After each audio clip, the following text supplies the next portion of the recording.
Kumalat po sa social networking site ang kwento ng 76 na taong gulang na lolong magbabalot sa Novaliches, Quezon City. Matapos po ito i-post sa isang magandang loob niyang customer. Sa kakarampot na kinikita kasi ng may edad ng lolo, napagdiskitahan pa siyang hold upin ng ilang kabataan. Ang nakakaantig na kwento ni Lolo Emiliano sa mainit na balita natin ni Cara David. Balot! Sa mahigit 30 taon niyang pagbabalot, kilala na si Lolo Emiliano Dala sa Sauyon, Novaliches, Quezon City. Tagal na po yan. Bata pa ho, ano ba yan? Ito maliliit pa to. Doon pa yung bahay namin sa kabila. Matagal na po itong nagtitinda, suki na namin sila. At kahit pa bakas na sa kanya ang hindi birong hirap ng paglalako ng balot at penoy gabi-gabi, wala pa rin siyang sawa sa pakikipagkulitan sa kanyang mga customer. Ngayon, pwede kitang pasawarin. Isang pinoy na lang 10. Palugin na ako ng kaperaso. Yan, lugi ka na naman. Hindi na mali. Isang gabi, lugi ka rin. Hindi na mali na sa pakikisama lang yan. Di ba lugi ka, sabi mo lugi ka na. Kasama na yan sa pakibagay.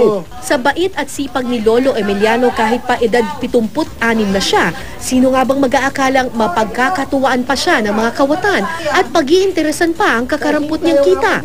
Ito kasi ang nagtulak kay Jackie Asistio na ibahagi sa Facebook ang kwento ni Lolo. Isang gabi raw na malakas ang ulan, naabutan niya si Lolo Emiliano sa tabi ng kalsada. Nang tanungin kung bakit hindi pa siya umuwi, sinabi ni Lolo Emiliano na kailangan pa raw niyang maibenta ang natitira niyang balot at penoy. Na-hold up daw kasi siya ng 3 kabataan at kinuha ang kanyang naunang benta. Noong gabi rin iyon, naibahagi ni Lolo kay Jackie na gusto niyang umuwi ng Samar. 2 taon na raw ang nakalilipas nang huling makauwi roon si Lolo nang mamatay ang kanyang kapatid. Gusto man niyang manatili sa probinsya, nahihiya raw siya sa kanyang mga pamangkin. Pero masaya naman pagbalik. Sabi ko, kaysa nalilito naman ako sa atin, pabigat lang ako sa inyo. Mabuti pa sabi ko doon, makatitina-tina pa ako ng balot. Siyempre, alam mo naman yung hirap ng buhay. Ngayon, mahal ang bilhin. Sa ngayon, sa isang bahay kasama ang iba pang nagtitinda ng balot na nunuluyan si Lolo. Swerte na raw siya kapag kumita ng 150 piso sa isang gabi. 15 pesos kada gabi napupunta sa upa. Dahil sa kanyang edad, batid ni Lolo Emiliano, hirap na siya sa paghahanap buhay. Kung dyan yung surkatan, maputi. 2 beses na ako natitihaya. Wala dumudulas ako. Minsan, nakabinta ako ng isang balot, 2 pinoy.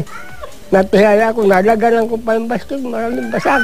Siguro po dahil sa sama ng loob dahil nakuha yung benta niya, umiiyak po siya. Sabi niya gusto niya raw po nang umuwi ng Samar kasi naghahanap buhay daw po siya rito, napapagkatuwaan pa. Para daw bago daw po siya mawala ng hininga, maramdaman niya na hindi raw po siya mag-isa. Cara David, GMA News.